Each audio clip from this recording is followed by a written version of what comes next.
자, 오늘 본문 말씀을 우리 같이 보겠습니다. 오늘은 이제 가정의 달, 5월 가정의 달의 마지막 주일, 이제 말씀 묵상의 본문이에요. 자, 우리 다 같이 함께 읽겠습니다. 시작. 칼로 찌른같이 함부로 말하는 자가 있거니와 지혜로운 자의 혀는 양약과 같으니라. 무릇 더러운 말은 너희 입 밖에도 내지 말고 오직 덕을 세우는데 소용되는 대로 선한 말을 하여 듣는 자들에게 은혜를 끼치게 하라. 아멘. 자, 오늘은 이 언어에 대한 내용을 우리가 함께 좀 생각을 해보려고 합니다. 자, 본문에서 가장 중요한 것은 뭐라고 생각합니까? 지혜로운 자의 혀는 양약과 같다. 양약, 치료하는 말이죠. 치료하는 말. 제가 천국을 연구하고 천국운동을 하고 천국에 대해서 이렇게 정리를 하면서 항상 궁금했던 게 있었어요. 그게 뭐냐면은 천국에 가면 어떤 말들을 하고 살까? 천국에 가면 우리가 다 이렇게 만나게 되고 그러는데 천국에 가면은 여기서는 사용하는데 천국 가면 사용 안 하는 말들도 많을 것 같고 천국 가서 주로 사용하는 말들이 어떤 표현들을 많이 사용할까요? 그래서 제가 내린 연구의 결론이 자, 천국에 가서 이제 집사님이 나 만나면은 무슨 이야기 할 것 같아요?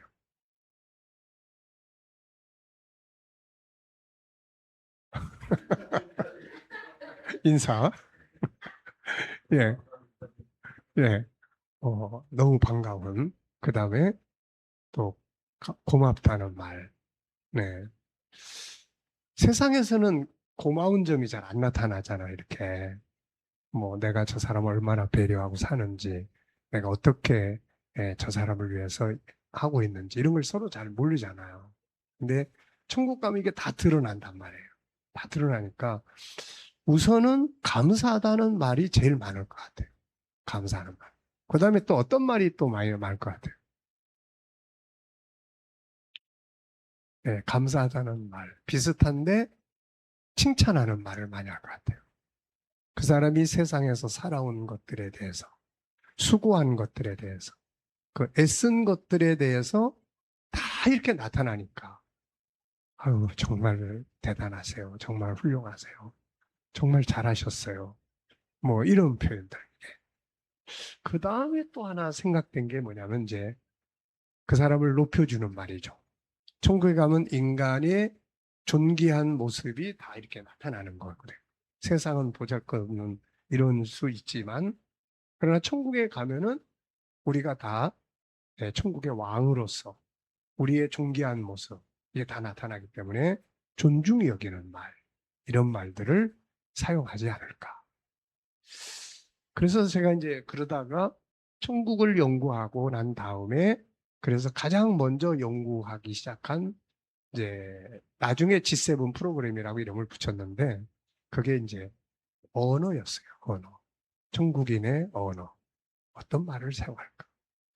자, 그래서 일단 큰 덩어리로 봐서 감사하다는 말을 제일 많이 할 것 같고, 그 다음에 칭찬하는 말 제일 많이 할 것 같고, 그 다음에 그 사람을 존중해. 천국에는 못난 사람 없고, 다 이렇게 존귀한 모습들로 나타나기 때문에. 그래서 무슨 생각이 들었냐면은, 이런 말들을 꼭 천국에 가서만 사용해야 될까?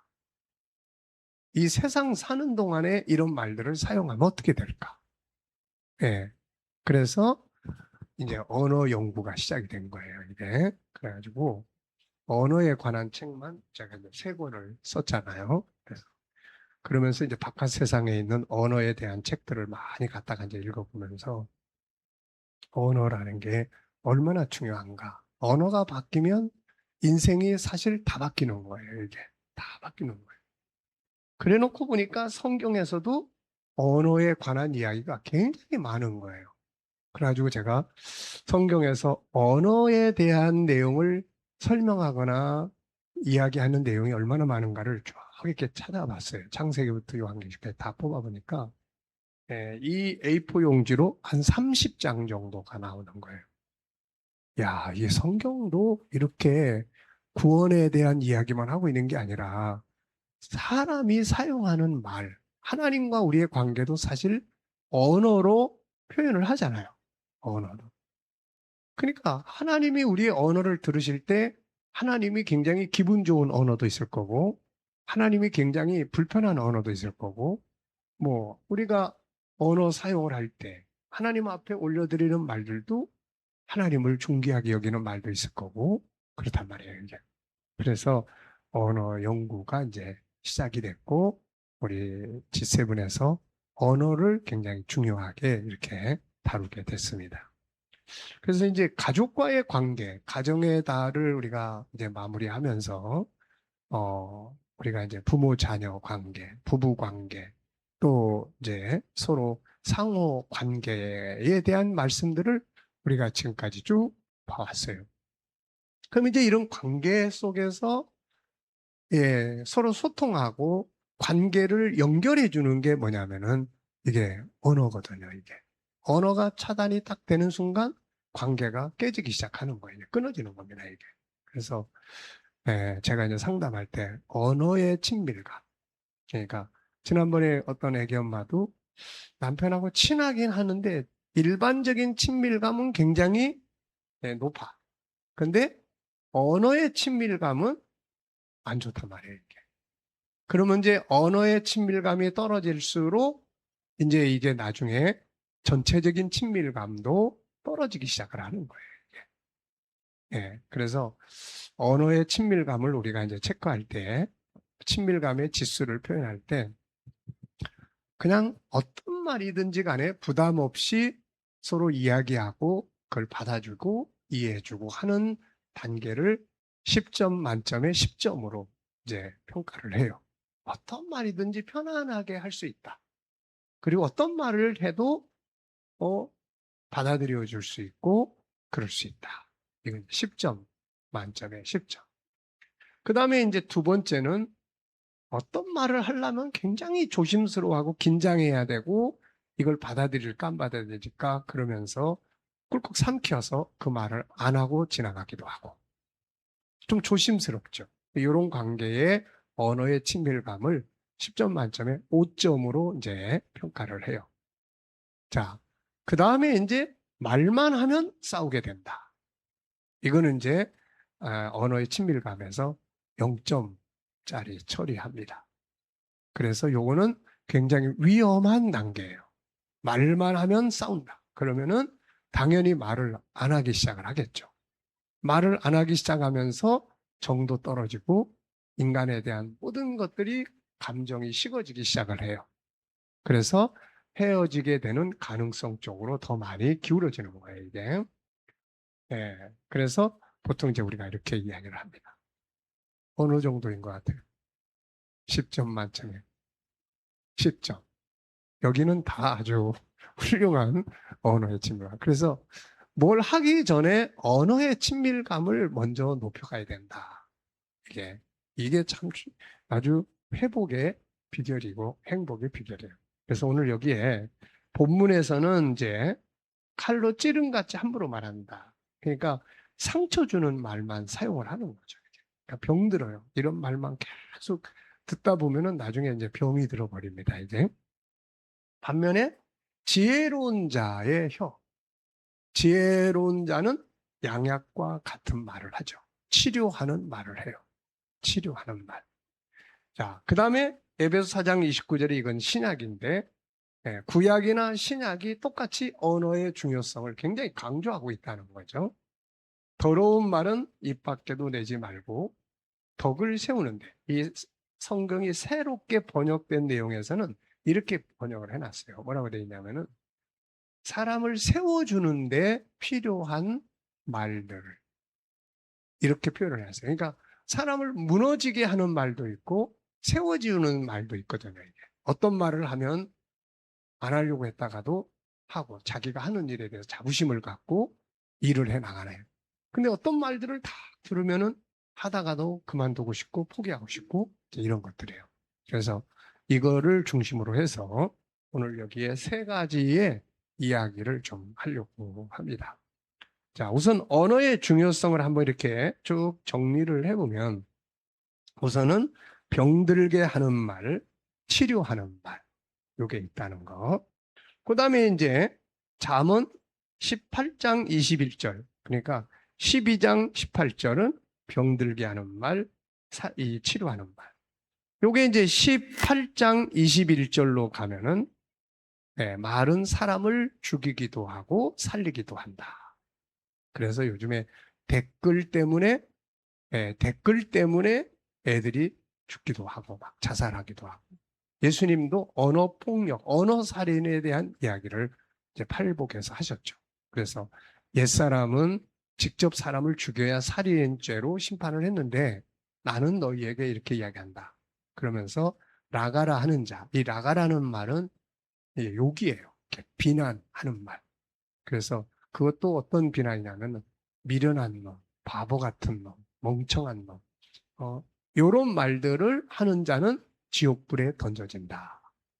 이게 왜 그러냐면은 결국은 그런 말들이 사람을 죽이는 거거든요, 이게. 사람을 서서 이렇게 말라 죽게 만들고 두려움을 느끼게 하고 공포감을 만들고 그렇게 돼요. 그래서 언어가 그런 특징.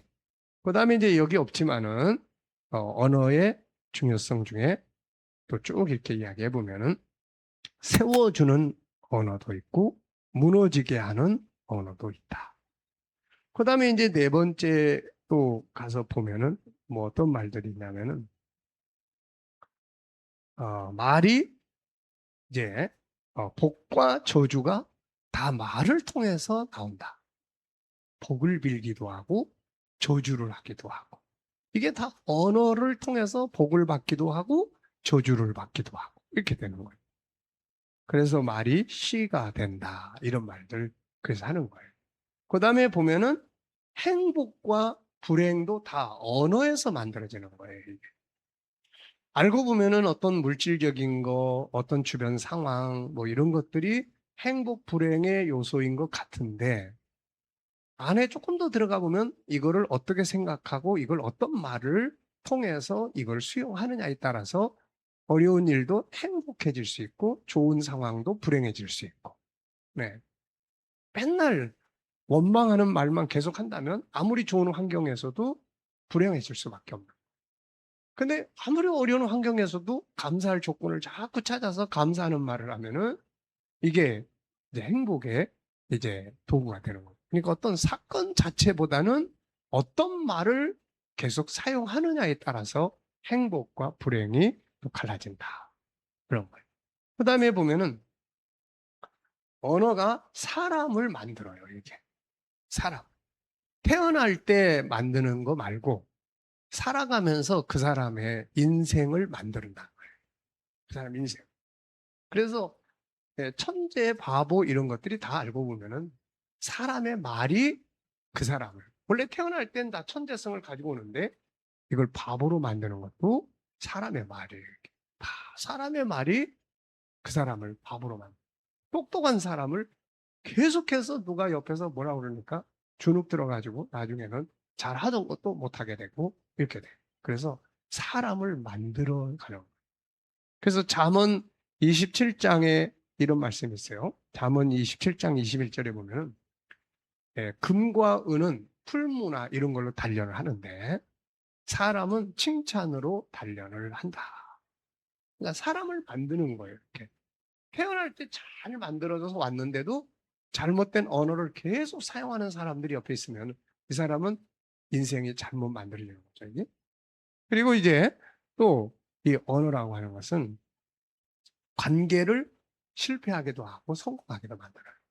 내가 말을 잘못하기 시작하면은 관계가 다 깨져버려요. 이렇게. 근데 아무리 안 좋았던 관계도 언어가 좋아지기 시작하면. 우리가 성경에서 언어의 대표적인 책이 있다면은 이제 아가서예요. 아가서. 아가서가 남녀 간의, 부부 간의 대화. 이 아가서는 그래서 이 언어의 모델이라고도 이야기를 합니다. 솔로몬과 술람미의 신분을 뛰어넘어서 포도 농사 짓는 아가씨하고 왕이 결혼을 했어요. 그래서 이 언어 사용이 굉장히, 그래서 이 언어는 참 이게 인간관계를 좋게 하기도 하고, 네. 그러니까 언어를 잘하면은 좀 못생겼어도 그 말 때문에 감동을 받고 좋게 보이는 거죠. 이렇게. 그 중에 한 사람이 누구냐면은 클레오파트라의 이야기예요. 우리가 클레오파트라 그러면은 보통 미의 상징으로 생각하잖아요. 근데 실제적인 역사 속에서는 클레오파트라가 인물이 그렇게 잘난 여인이 아니란 거예요. 근데 이 사람에게 반했던 사람들이 우선 시저가 폭 빠졌어요. 시저가. 그 다음에 그래서 시저가 클레오파트라하고 관계해서 양아들을 이렇게 낳기도 했죠. 이렇게 아들을 낳기도 했는데 그 다음에 또 누가 빠졌냐면은 그 양아들인 또 뭐예요, 그 아들이 있어요. 예수님 당시에 황제였던 사람. 이 사람 또 빠져. 그 다음에 이제 이 사람의 천왕격이었던 안토니우스라는 사람이 있는데 이 안토니오가 결국 이제 그 양아들하고 이렇게 나중에 쌍벽을 이루어서 이제, 이제 그 전쟁에서 패배하면서 로마가 통일이 돼요. 근데 이 사람도 클레오파트라에게 빠지게 돼요.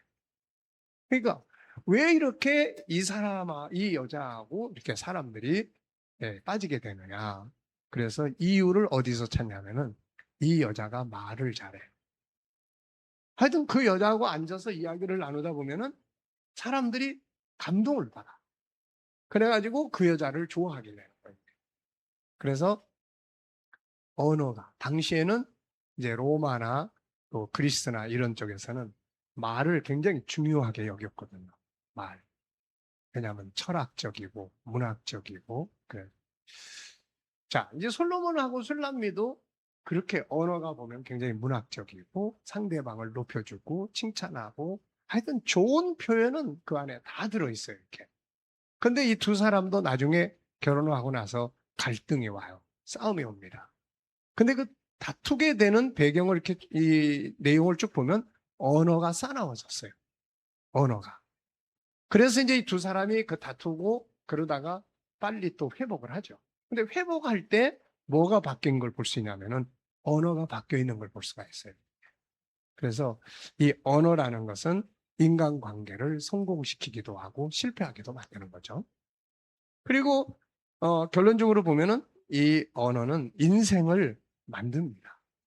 그래서 이것을 인생의 내비게이션이다. 이렇게 이야기를 해요. 언어가 우리를 끌고 가는 거예요. 그래서 어떤 언어를 사용하는가를 쭉 보면 그 사람의 심리 상태가 어떤지, 그 사람이 앞으로 어떤 인생을 만들어 갈지가 그 사람이 나타내는 언어 속에 다 들어있는 거예요. 이렇게. 그래서 언어는 사람을 만든다. 그래서 입술의 열매다. 네, 성경 잠언에서는 말의 열매, 입술의 열매 이런 표현을 많이 해요.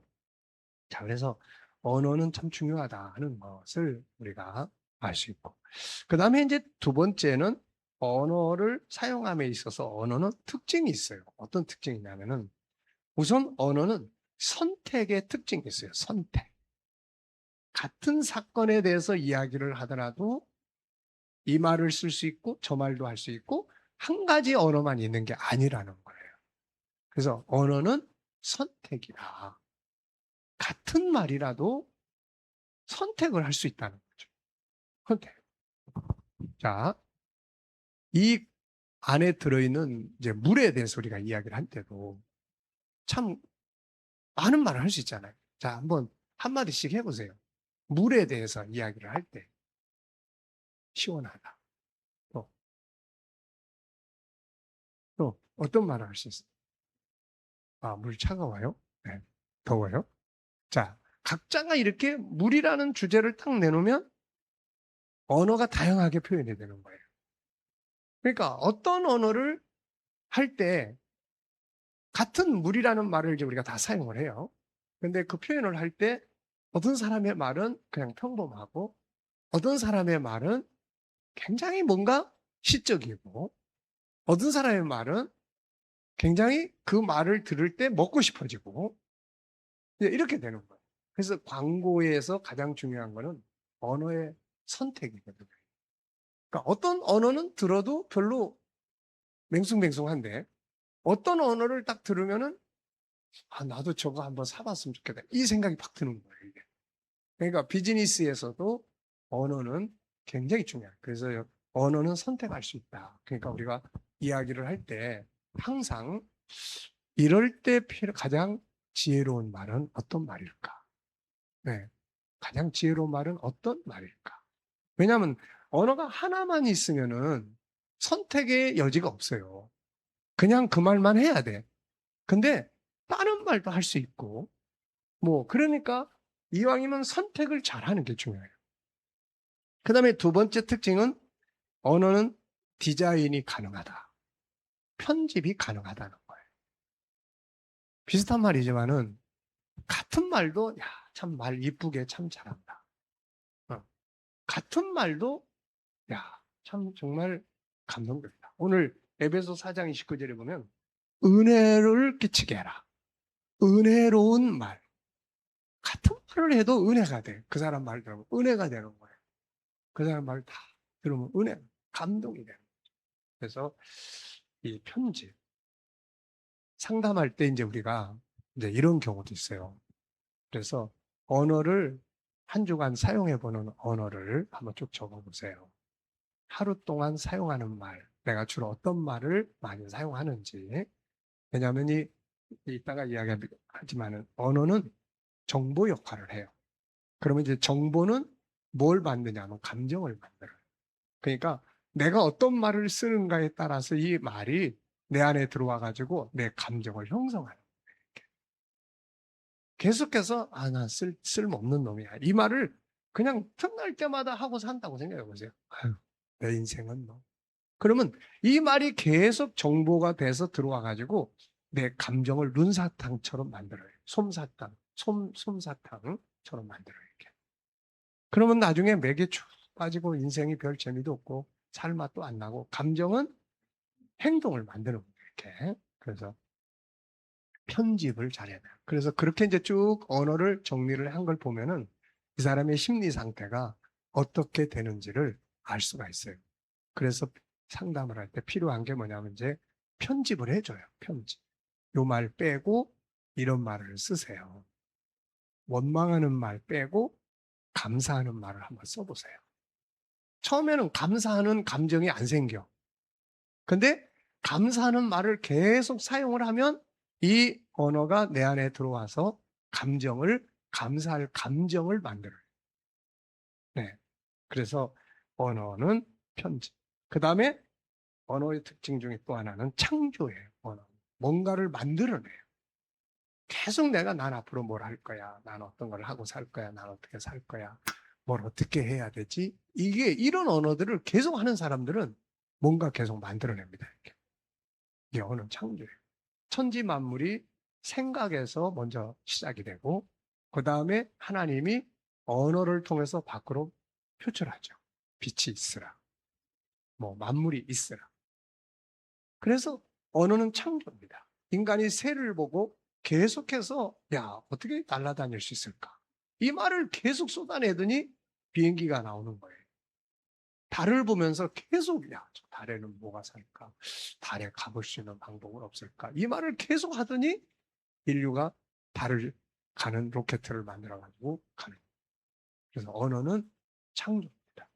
그래서 내 인생이 지금 어떠냐가 중요한 게 아니라 내가 앞으로 어떻게 살고 싶은가를 언어로 계속 이야기를 하는 거예요. 그래서 처음에 보면 엉뚱한 사람 같아. 맨날 현실에 안 맞는 이야기를 하는 것 같아. 근데 어느 순간에 가보면 그 사람은 그가 말하던 현장 속에 가 있는 거예요. 그래서 언어는 창조다. 그 다음에 언어는 정보다. 정보예요. 언어는 정보예요. 멀쩡하게 있다가 어떤 정보 하나를 딱 듣더니 그냥 맥이 빠져가지고 인생 살 맛이 안 나. 힘이 다 빠져 있다가 갑자기 막 힘이 나가지고 아유 이제 나 희망이 생겼어 막 그러고 사는 거예요. 어떤 정보를 들은 거죠 이제. 근데 가장 무서운 게 내가 하는 말의 정보. 내가 하는 말이 내 뇌에 계속 입력이 되면 이게 그게 이제 상상 임신이라는 것도 다 그런 거예요, 이게. 그 임신. 네. 근데 임신 안 돼 있어. 근데 내가 항상 임신을 말하고 살아. 임신 생각도 하고. 그러면 뇌가 임신한 상태처럼 신경 조직에 영향을 미쳐요, 이게. 그래서 가상, 그런 상상 임신이 됩니다. 이게 뇌를 학습하는 게 진짜 무서운 거예요. 대부분의 많은 거는 뇌가 인식하고 있는 것들을 행동하는 거예요. 이게. 자, 그래서 언어는 정보다. 네. 자, 그리고 이제 세 번째 언어 사용. 그럼 이제 우리가 언어를 사용할 때 가장 중요한 지혜, 여기 지혜라고 표현했는데, 언어를 사용을 할 때 가장 중요한 지혜가 있다면 뭘 것 같아요? 뭐가 제일 잘해야 될 것 같아요? 우선은 잘 듣는 훈련이 필요해요. 언어 사용해서 말하기 전에 우선 제일 중요한 게 듣는. 근데 우리가 사람을 관계를 갖고 할 때, 들을 때, 자, 인간의 구조는 이렇게 돼 있어요. 자, 이게 사람이고, 사람인데, 자, 요거 우리 많이 책에 많이 나오는 그림이에요. 맨 밑에 본능이 있어요. 5-14의 본능. 그 다음에 가운데 이 사람이 이 본능의 욕구대로 살면은 문제가 없어요. 행복해. 근데 어떤 장애 요인을 만나서 이걸 살지 못할 때 여기에 속 상하다 이런 표현을 하죠. 속 상해 죽겠어. 너무 속이 상해. 속이 상한다는 건 아픔이 형성되는 거죠. 아픔의 이제 감정이 형성돼요. 그러면 이제 그 다음 단계로 이 아픔의 감정을 이제 자꾸 누적을 시키고 참고 절제하고 참고 견디고. 근데 이게 어느 한계점에 딱 다다르면 이게 이제 조절이 안 되는 장애가 와요. 그래서 조절 장애라고 표현을 하는 거예요. 그래서 분노 조절 장애. 분노가 화가 치미는데 이게 조절이 안 돼. 이게 심하면 엉뚱한 행동들을 막 하기 시작을 해요. 그래서 이런 현장에 나타나요. 그러면 이제 우리가 대화를 할 때 일단 잘 들어야 어떤 말을 할지, 일단 들어야 표현을 뭘 할지 이런 게 나타나는 거죠. 그래서 일단 잘 듣는 건데, 들을 때 이걸 듣느냐에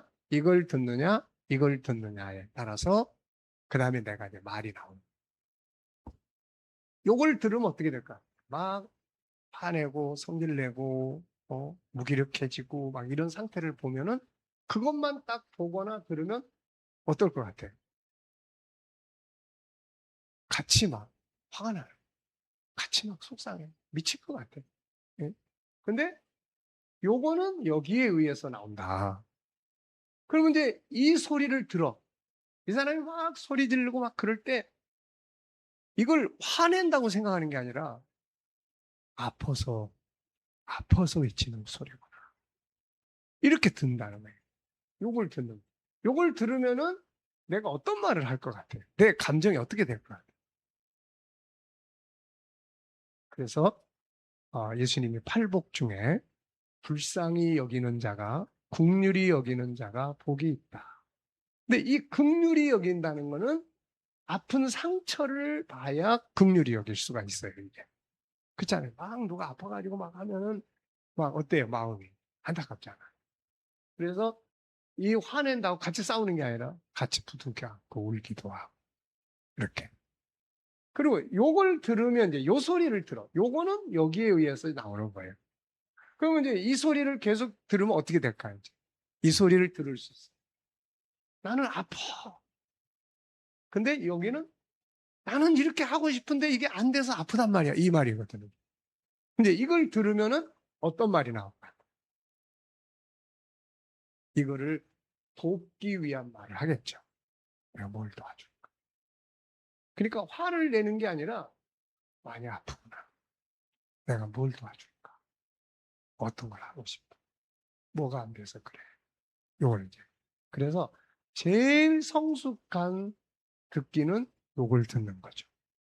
이거를. 그래서 부모가 자녀를 대할 때도 이걸 들으면, 이걸 보는 게 아니라 너 자꾸 왜 그래? 너 자꾸 그러면 나도 얼마나 속상한데 왜 자꾸 성질 내고 왜 자꾸 그러고 그렇게 살아? 그게 아니라 이거 많이 아프구나. 속상한 일이 있는가 보다. 뭘 도와주면 돼? 이걸 어떤 걸 듣느냐에 따라서 내가 사용할 언어가 달라진다. 그리고 이제 두 번째는 뭐가 필요냐면 언어는 훈련이에요. 그래서 평상시에 언어를 사용하고 준비를 해야 됩니다. 준비된 언어를 사용하는 사람하고 준비되지 않은 언어를 사용하는 거하고는 굉장히 차이가 나요. 그래서 준비된 언어, 화가 날 때는 어떤 언어를 사용할까? 평상시에 마음에 안 드는 사람한테 어떤 언어를 사용할까? 미리 준비하는 거죠.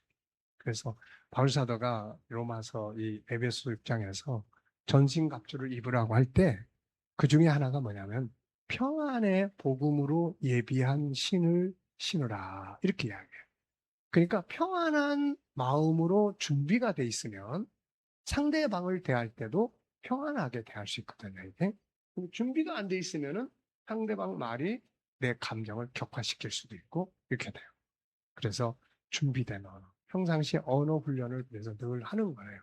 이럴 때 어떤 말, 어제 내가 사용한 말들 중에 혹시라도 더 좋은 말은 뭐가 있을까? 다음에 내가 이런 말을 사용해야 되겠다. 준비를 해놓으면 그 다음에 감정을 컨트롤하는 훈련을 많이 해야 돼요. 언어를 잘 사용을 하려면 내가 언어를 이쁘게 준비를 했는데 상대방이 뭔 마디 하니까 그냥 화가 확 치밀어 올라가지고 다 뒤집어. 이거는 감정을 컨트롤을 하는 훈련이. 그래서 좋은 언어는 좋은 감정에서 나오는 거거든요. 그러니까 감정을 컨트롤. 감정 컨트롤하는 방법들은 심호흡을 하거나 또 뭐 잠깐 다른 생각을 하거나 뭐 밖에 나갔다 오거나 또 자리 이동을 하거나 생각을 이동하거나 이런 다양한 방법들을 통해서 감정을 컨트롤하는 거예요. 그 다음에 세 번째는 생각하고 말하기예요. 생각하고 말하기. 우리는 항상 이게 거꾸로 돼 있어요. 말부터 하고 생각하는. 그래가지고 후회를 주로 많이 하죠. 근데 생각을 하고, 그래서 성경에서도 잠언 15장 28절에는 지혜로운 자는 깊이 생각하고 할 말을 깊이 생각하고 말하고 어리석은 자는 막 쏟아낸다. 이렇게 이제 이야기를 했습니다. 그리고 또 잠언 15장 23절에는 때에 맞는 말이 얼마나 아름다운가. 이거를 이제 잠언 25장 11절에는 경우에 합당한 말은 은쟁반의 금사과와 같다. 자, 은쟁반에다가 금으로 만든 사과를 하나 올려놨어요. 어떨 것 같아요? 상상이 가요? 은쟁반에다가 금사과를 하나 올려놨어요. 어떤 느낌일 것 같아요?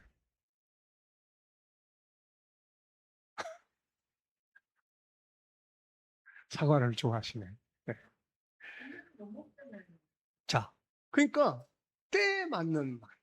이게 경우에 합당한 말. 이게 그렇게 귀하다. 그런 말이죠. 이런 말을 사용할 수 있다면. 정말 이렇게 살리는 거예요. 자, 그리고, 언어는 이제 잘 들어야 되고, 준비돼야 되고, 감정 컨트롤. 그 다음에가 생각하고 말하는 거. 이렇게 참고하시고, 이제 우리가 좋은 언어는, 사람은 행복하게 사는 게 중요하거든요. 결국. 행복을 만드는 건 결국 언어예요. 근데 언어와 감정은 같이 가야 돼요.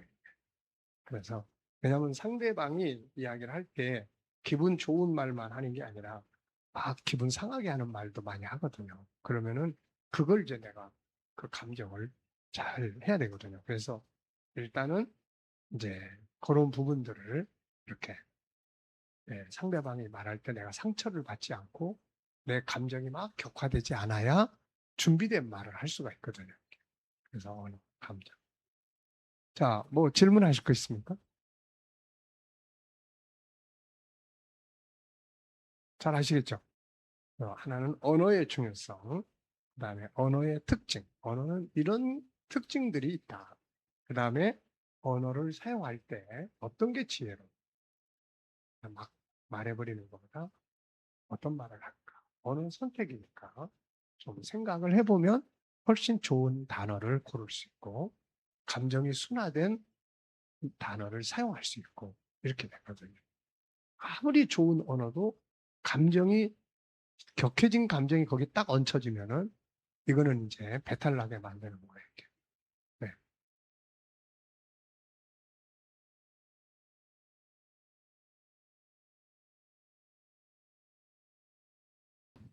자, 오늘 중급반 이제 6장입니다. 중급반 6장. 네, 우리가 앞에서 공부한 게 뭐죠? 자, 사람은 어떤 존재인가? 그래서 사람을 알려면은 세 가지를 알아야 된다. 첫째는 뭘 알아야 돼요? 존재의 배경. 존재의 배경이 뭐죠? 우리가 어떻게 왔습니까? 내가 원해서가 아니고 하나님의 선택과 계획 속에서. 그리고 하나님 우리를 선택하실 때 세 가지 내용. 첫째는 뭐였어요? 사랑. 두 번째는 이제 기쁨. 세 번째는 원하셔서 필요에 의해서 세상에 보내셨다. 그 다음에 이제 두 번째로 인간이 존귀한 이유는 뭐예요? 하나님의 형상대로 인간이 만들어졌다. 그래서 하나님의 형상은 바로 영혼이다. 그래서 영혼이 해야 될 두 가지 중요한 일이 있는데 첫째는 하나님과 하나 되는 것.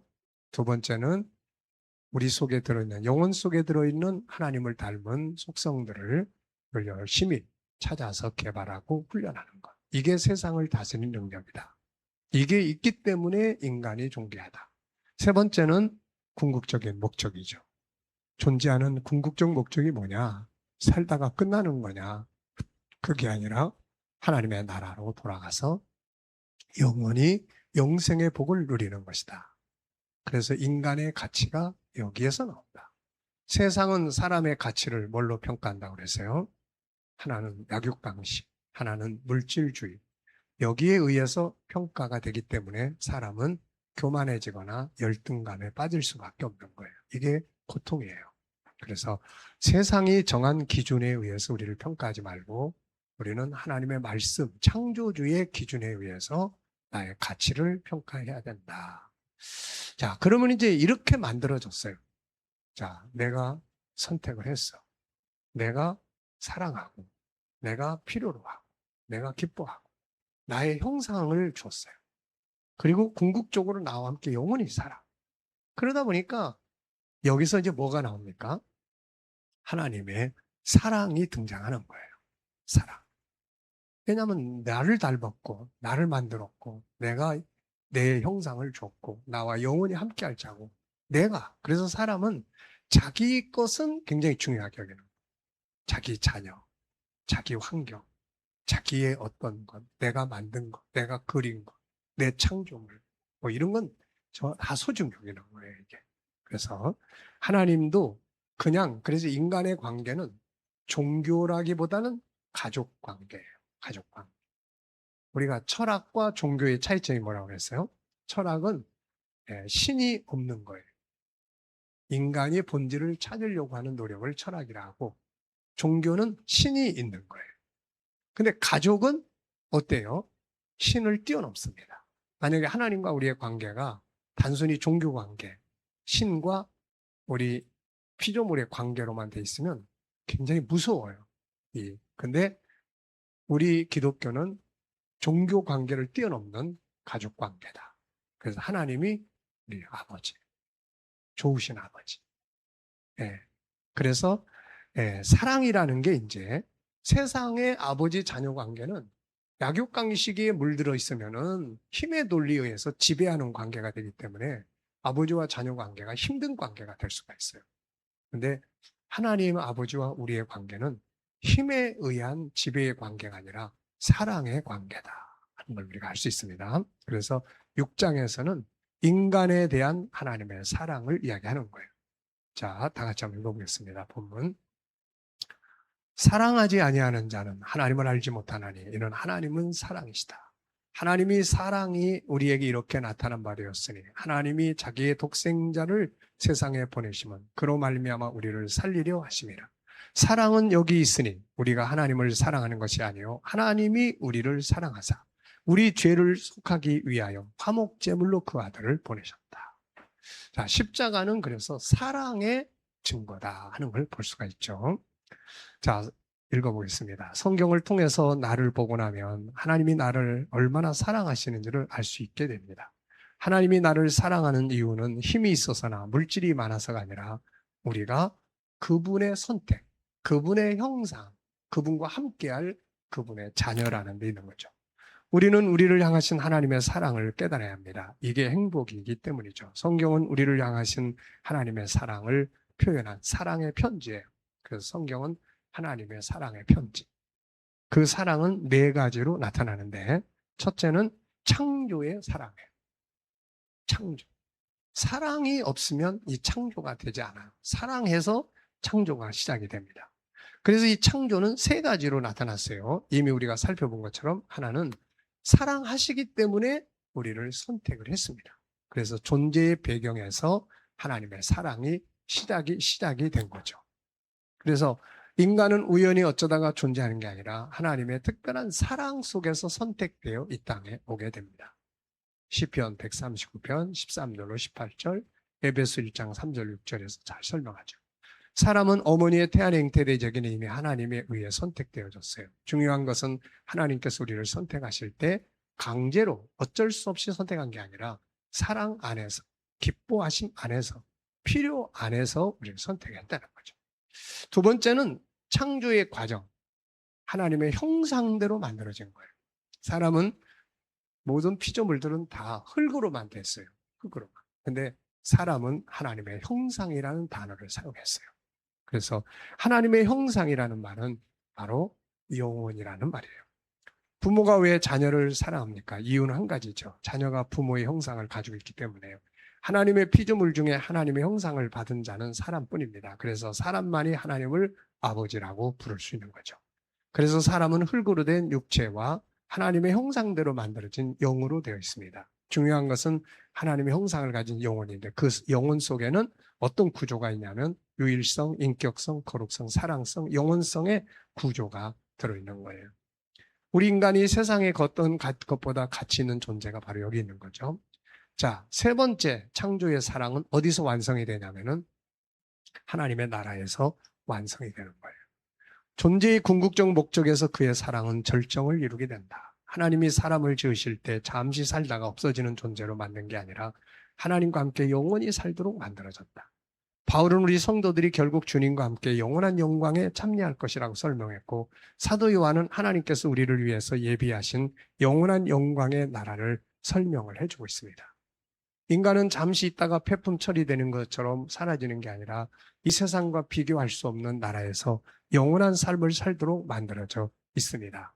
그러기에 인간이 존귀한 자이며 오늘의 삶이 의미가 있는 거죠.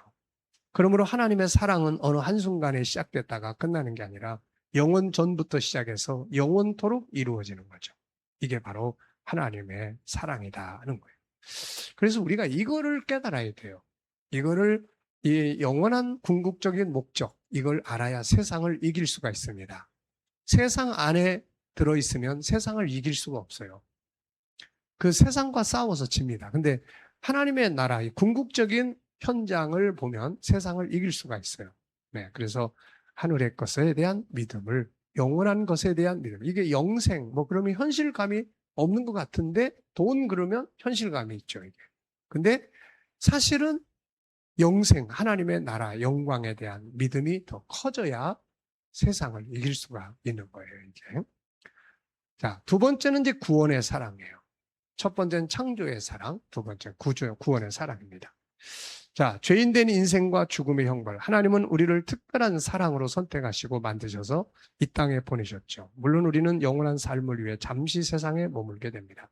그런데 이 세상이 타락되어 있으므로 이 땅에 온 모든 인간들은 죄악의 구덩이에 빠져서 허우적거리고 결국은 멸망으로 들어가게 됩니다. 자, 죄의 값은 사망이라고 성경은 선언했어요. 그런데 이 죽음은 두 가지예요. 첫째는 육신과 영혼이 분리되는 아픔인데 이거는 육신은 부활 때까지 흙으로 돌아가고 영혼은 영원한 나라로 돌아가는 거예요. 인간은 본래 영과 육이 하나 되어 살도록 지음 받았지만 죄로 인해서 육체와 영혼이 분리되는 아픔을 겪게 되는데 이것을 첫 번째 죽음이다. 이렇게 이야기를 해요. 두 번째는 사람의 본체인 영혼이 이제 영원한 형벌의 장소인 지옥으로 들어갑니다. 이것을 둘째 사망이다. 이렇게 이야기를 해요. 사실 기독교는 인간의 죄, 죽음의 형벌, 지옥의 형벌을 빼놓고는 성립될 수가 없습니다. 성경은 우리에게 천국을 보여줄 뿐만 아니라 영원한 형벌의 장소인 지옥에 대해서 상세하게 소개하고 있죠. 자, 그래서 하나님께서 이제 이런 지옥 속으로 들어가게 된 우리들을 어떻게 해요? 이제 사랑하시기 때문에 우리를 구원할 계획을 세우신 거죠. 앞부분에서 우리는 하나님께서 그토록 사랑하셔서 이 땅에 보내신 인간들이 모두 죄 가운데 살게 되므로 그들이 결국 죽음의 형벌에 이르게 되었고 죽음이란 없어지는 게 아니라 육체와 영혼의 분리와 고통과 영원한 지옥의 형벌이라는 사실을 살펴봤습니다. 사람은 하나님의 형상대로 지음을 받은 하나님의 자녀들이죠. 자, 자녀가 죄를 짓고 죽음에 이르게 되면 어떻게 될까요? 부모는 너는 죄 짓고 살았으니까 그렇게 죽는 게 당연해. 꼴 좋다. 이럴 것 같아요? 아니면은 어떻게 해서든지 살려내려고 할 것 같아요? 부모와 제3자의 차이점은 거기에 있어요. 세상은 비난합니다. 죽어도 싸다고 생각을 해요. 근데 부모는 살려내려고 몸부림을 치는 거죠. 이게 부모와 세상의 차이점이에요. 자, 하나님이 그런 분이죠. 죄를 짓고 다 지옥에 가게 됐는데 죄 짓더니 말 안 듣더니 꼴 좋다. 잘 됐다. 내가 새로운 인간을 창조할게. 너네는 가. 이렇게 된 게 아니라 영원한 형벌에 들어갈 그의 자녀들을 버리지 않고 하나님은 새로운 창조를 또 할 수 있는데 새로운 창조를 하지 않고 어떻게 했어요? 죄인된 인간을 구원하려고 십자가의 구원의 길을 만드신 거죠. 이것을 우리는 구원의 사랑이라고 부릅니다. 성경은 이 같은 하나님의 구원을 다루고 있죠. 그래서 구원자로 예수 그리스도를 보내셨고 저로 하여금 우리의 죄를 담당하셔서 십자가에 죽게 하심으로 우리를 구원한 겁니다. 이게 바로 구원의 사랑이에요. 자, 이제 세 번째는 구원시켜 놨습니다. 이제 그러면 이제 어떻게 해야 돼요? 이제 천국 가는 날까지 이제 인도를 해야 되겠죠. 항상. 그래서 이거를 임마누엘의 사랑이라고 합니다. 임마누엘이라는 말은 함께 계시다 그런 말이에요. 하나님의 사랑은 창조의 사랑, 구원의 사랑에 이어서 임마누엘의 사랑으로 이어집니다. 임마누엘의 사랑이란 뭔가 함께 하시는 사랑을 말합니다. 이것을 이해하려면 어머니와 자녀 관계를 이해해야 돼요. 아이를 낳은 엄마가 아이를 낳고 네가 알아서 크라고 버려두고 떠나지 않죠. 아이를 낳은 후에는 보호하고 양육하고 관리해 줍니다. 하나님의 사랑의 역사도 이와 같아요. 하나님께서 우리를 죄에서 구원하시고 알아서 천국까지 오라고 버려두시는 게 아니라 이때부터 양육자를 보내서 보호하시고 양육하시고 인도하시죠. 성경에서 하나님께서 그의 사랑하시는 천국의 후계자들인 그의 자녀들을 보호하시고 함께 하시는 부분을 가장 잘 설명하고 있는 것이 바로 로마서 8장 26절로 39절까지의 내용이에요. 이 내용을 보면은 함께 하심과 보호자에 대한 약속. 예수님은 제자들을 파송하시면서 세상 끝날 때까지 항상 함께 하시겠다고 약속하셨고 제자들을 고아와 같이 버려두지 않으시겠다고 약속했죠. 그리고 주님께서는 세상을 떠나시기 전에 주님을 대신해서 그의 백성들을 보호할 보호자가 올 것을 말씀했는데 이분이 바로 성령 하나님이시죠. 자, 그래서 보혜사 진리의 영이라고 말씀하셨어요. 이분이 우리 안에 오셔서 어떤 역할을 하냐면 우리를 돕습니다. 우리가 죄 때문에 엉뚱한 길로 행하려고 할 때 저질러 놓은 것들을 다 해결하시면서 합력하여 선을 이루도록 인도를 하죠. 자녀들은 항상 일을 만들어요. 그럼 부모는 항상 해결해 갑니다. 이게 바로 하나님의 역사예요. 죄성을 가진 우리 인간은 항상 엉뚱한 행동들을 해요. 그럴 때마다 하나님께서 그걸 이렇게 인도하고 저렇게 인도해서 합력해서 선을 이루게 만들어요. 우리를 의롭게 하시고 영원하게 만들고 필요한 것들을 공급하고 우리를 승리하도록 돕습니다. 우리를 진리 가운데로 인도하고 범죄할 때는 깨닫게 하고 회개하게 하고 우리 안에서 하나님의 나라를 경험하게 하고 우리 안에서 다양한 지혜들을 깨닫게 하고 다양한 은사들을 주셔서 일하게 하고 다양한 행복의 열매들을 맺도록 돕는 분이 바로 이분이죠. 함께 하시는 시간은 세상 끝날까지 함께 한다고 약속을 했습니다. 보호자가 오시면 영원토록 함께 한다고 하셨죠. 사도 바울은 성령께서 오시면 우리를 구속하시는 날, 다시 말하면 하나님의 나라가 임하는 그날까지 함께 하실 거라고 설명을 했어요. 그래서 이것을 믿으면, 이걸 확신하면 미래의 삶에 대해서 담대하게 살아갈 수가 있겠죠. 하나님의 인도하심이 분명히 있을 거다라는 그런 확신이 우리를 희망을 갖게 하는 거예요. 결과적으로는 주님께서 함께 하시는 결과, 보호자가 함께 하시는 결과 어떻게 나타납니까? 자, 로마서 8장 28절 혹시 무슨 말인지 기억하세요? 합력해서 선을 이룬다. 로마서 8장 30절에 우리에게 필요한 것들을 공급하신다. 8장 37절에는 그리스도 안에서 우리가 넉넉히 이긴다. 이런 말씀들이에요. 하나님께서 왜 이렇게 하십니까? 이같이 우리를 보호하시고 인도하시며 영화롭게 하시고 결국 승리하게 하시는 이유는 단 한 가지인데 그것은 바로 사랑입니다. 자, 이 말씀 한번 읽어볼게요. 내가 확신하노니 사망이나 생명이나 천사들이나 권세자들이나 현재일이나 장래일이나 능력이나 높음이나 기쁨이나 다른 아무 피조물이라도 우리를 우리 주 그리스도 예수 안에 있는 하나님의 사랑에서 끊을 수 없으리라. 참 놀랍고 감격적인 말씀이죠. 우리는 이 같은 하나님의 사랑을 확신하면서 우리를 도우시며 함께 하시는 하나님과 함께 세상을 승리하는 일꾼들이 돼야 돼요.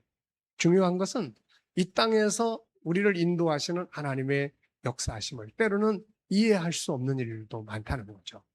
이걸 우리는 하나님의 섭리라고 이야기를 합니다. 그래서 왜 이런 상황을 내게 주셨는지, 왜 이런 환경을 내게 주셨는지 이게 잘 선뜻 이해가 안 되는 거예요. 그래서 원망도 했다가 불신도 했다가 그러는 거죠. 그런데 시간이 지나가면은 알게 되는 거예요. 아, 그래서 이렇게 하셨구나. 이걸 온전히 알게 되는 게 언제예요? 주님의 나라가 다 임할 때는. 그래서 이렇게 하셨구나. 그게 우리에게 이렇게 역사하셨구나. 그래서 그게 감사의 조건이 되게 되는 거죠.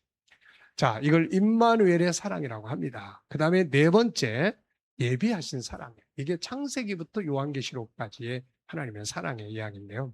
예비하신 사랑.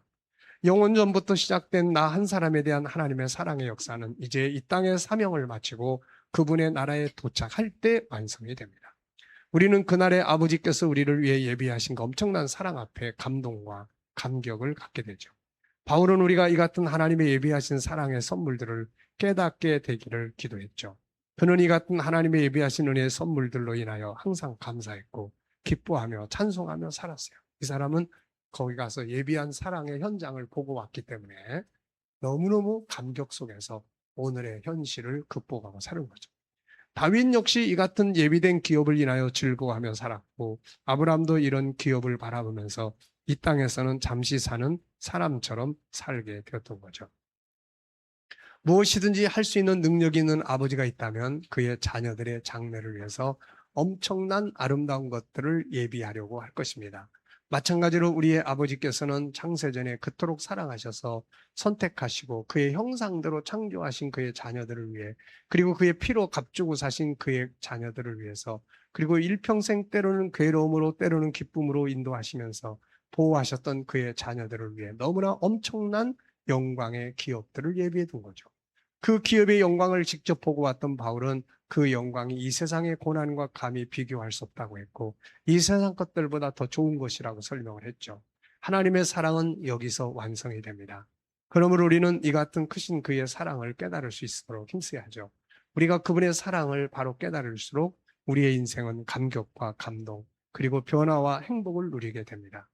이제 당신은 하나님께서 당신을 위해 예비하신 사랑의 완성품 하나님의 나라를 보기 전에 그 나라를 미리 상상해보라. 먼저 당신이 꿈꾸는 가장 이상적인 장래의 삶을 기록해보라. 아버지께서 어떤 세계를 준비해 주시면 좋겠는가. 꿈꾸고 소원하는 세상, 이것이 바로 하나님이 예비해 두신 사랑의 선물이다 하는 거예요. 자, 이것은 10가지 특징이 있습니다. 우선 첫째는 가장 중요한 것은 이 세상과는 전혀 다른 세계가 준비되어 있다는 거죠. 그래서 성경은 그 세상을 새하늘과 새 땅, 새로운 세계라고 소개하고 있고, 이 세상의 것들은 썩고 더럽고 쇠해지는 것들인 반면에 예비된 그 나라는 썩지 않고 더럽지 않고 쇠해지지 않는 것들로 이루어져 있다고 이야기를 하죠. 이 세상의 것들보다 더 좋은 것들로 이루어져 있다. 이 세계에 대해서 자세하게 보여주는 게 바로 계시록 21장 1절로 22장 5절까지죠. 그래서 21장 3절로 5절은 그 나라의 상태를 설명하고, 21장 9절로 21절은 그 나라의 수도인 새 예루살렘 성의 모습을 소개하고 있고, 21장 23절로 26절은 그 나라에서 성도들이 어떤 영광을 누릴지를 보여주고 있고, 22장 1절부터 3절, 22장 1절로 3절, 21장 5절은 그 나라 환경을 보여주고 있고, 그 나라에서 성도들의 삶에 대한 내용을 이렇게 쭉 설명을 하고 있습니다. 그 다음에 두 번째는 완전한 우리 몸이 이제 준비되어 있어요. 이것은 우리에게 엄청난 희망을 줍니다. 지금의 몸은 죄의 요소를 가지고 있고 병들고 있고 죽는 몸이고 그렇죠. 그러나 하나님께서 예비하신 몸은 완전히 다른 몸이에요. 에녹과 같이 엘리야와 같이 부활하셨던 주님의 몸과 같이 변화되는 몸이기 때문이죠. 이때의 몸은 죄 짓지 않는 몸이고 병들거나 죽지 않는 몸이고 먹어도 되고 먹지 않아도 되는 몸이고 시간과 공간을 초월하는 몸이고 하늘로 올라갈 수 있는 몸이고 영원히 사는 몸이죠. 인간은 문학을 통해서 이 같은 몸을 그리고 과학과 의학은 이 같은 몸을 이루는 것이 꿈인데, 이 꿈은 사람의 힘으로 되는 게 아니라 하나님의 창조적 능력에 의해서 이루어지는 거죠. 하나님은 우리를 썩어져 없어지는 존재로 만드신 것이 아니라 이 변화되어 영원히 살 수 있는 존재로 만들어 주셨는데, 이게 바로 하나님의 사랑의 결론이죠. 자, 우리 앞에는 영원히 누릴 기업과 영광이 예비되어 있습니다. 구약이든 신약이든 성경 전체는 하나님께서 주시는 기업과 상급을 약속하고 있습니다. 하나님께서는 그의 사랑하는 자녀들의 수고와 헌신을 결코 헛되게 하지 않고 그들에게 아름다운 기업과 상급을 준비해 두신 것을 알아야 합니다. 그렇다면 그분이 사랑하시는 그의 자녀들을 위해 준비하신 기업과 상은 뭘까? 그래서 천국의 모습을 우리가 늘 잘 기억하는 게 좋죠. 천국은 거룩한 도성을 중심으로 이루어져 있고, 거룩한 도성은 하나님이 계시고, 이곳을 중심으로 해서 천국 전체는 성도들의 기업으로 이루어져 있고, 이곳에 성도들의 거룩한 장막, 집들이 준비되어 있고, 주님은 그들에게 영광의 면류관을 주실 것이고, 천사들은 우리를 섬기게 될 것입니다. 우리는 우리의 기업에서 생명나무의 과실들을 먹게 될 것이며, 성도들은 그 나라에서 영원한 왕으로서 영광을 누리게 될 겁니다. 성도들은 서로의 수고에 감사하며 칭찬하게 되게 될 겁니다. 자, 아름답고 복된 영원한 삶. 우리들은 하나님이 주시는 영원한 삶을 즐기게 됩니다. 이제 다시는 죽지 않고 고통받지 않고 영원한 삶을 살게 되죠. 우리의 본체이신 하나님과 늘 만나며 주님은 우리를 생명수 강가로 인도하시죠. 우리는 그곳에서 기쁨과 감사함으로 하나님을 찬양하고 영광을 돌리게 됩니다. 인간은 이제 창조의 본질대로 존귀함과 영원함, 거룩함과 사랑으로 가득 찬 삶을 누리게 됩니다. 누구도 약한 자라고 해서 고통받는 일이 없죠. 이제는 사랑과 존중함의 질서만이 존재하게 됩니다. 우리는 모두 한 가족이 되어 서로의 기업을 방문하며 만남의 교제를 이루게 될 것입니다. 결과, 성경은 다음과 같이 천국에서의 우리의 삶의 결과를 소개합니다. 한번 읽어볼까요? 여호와의 속량함을 얻은 자들이 돌아오되 노래하며 시온에 이르러 그 머리 위에 영영한 희락을 띠고 기쁨과 즐거움을 얻으리니 슬픔과 탄식이 달아나리로다. 모든 눈물을 그 눈에서 씻기심에 다시 사망이 없고 애통하는 것이나 곡하는 것이나 아픈 것이 다시 있지 아니하리니 처음 것들이 다 지나갔음이로라. 아멘. 이제 더 이상의 슬픔은 없습니다. 나의 꿈, 우리 가족의 꿈, 그리고 당신의 꿈, 모든 인류의 간절한 꿈이 이루어지고 창세기 1장에서 나를 창조하신 창조의 목적이 이루어집니다. 이제는 영원한 기쁨과 즐거움, 감사와 찬양만 있을 겁니다. 하나님은 이 같은 우리의 모습을 보시고 영원히 영광을 받으시는 거죠. 이제 그분의 창조의 목적이 완성됩니다. 우리에 대한 그분의 사랑도 완성이 되죠. 이제는 영원토록 하나님의 사랑 안에서 행복을 누리게 됩니다. 우리가 이 같은 소망을 가지고 있기에 이 세상에서 어려움을 겪으면서도 감사하고 기뻐하고 찬송하며 사는 것이죠. 믿습니까? 자, 오늘 아주 하나님의 사랑 네 가지. 첫째 뭐예요? 창조의 사랑. 두 번째 뭐예요? 구원의 사랑. 세 번째, 임마누엘의 사랑. 네 번째는 예비하심의 사랑이에요. 그러니까 우리는 완성된 곳에서 지금 사는 게 아닙니다. 그래서 이 세상은 일터예요, 일터. 일하기 위해서. 그러니까 일하는 데는 다양한 사람이 필요한 거예요. 뭐, 이런 사람, 저런 사람, 남자, 여자, 또 뭐, 이제 기술자, 또 뭐 일반 노동자. 그래서 우리가 이 세상 사는 동안에는 다양한 모습으로 오는 거예요. 뭐, 예, 남편, 아내, 자녀, 또 때로는 건강한 모습, 때로는 뭐 장애를 가진 모습, 이런 것들이 다 섞여가지고 하나님의 뜻이 이루어져 가게 되는 거예요. 구원받을 사람 구원받게 하고, 그것 때문에 구원에 이르게 하고, 그것 때문에 기도하게 되고, 그것 때문에, 예. 자, 질문 있습니까? 없으면 기도하고 마치겠습니다. 주님 감사합니다. 우리 가운데 사랑으로 시작하시고, 사랑으로 인도하시고, 사랑으로 완성하실 하나님을 찬양합니다.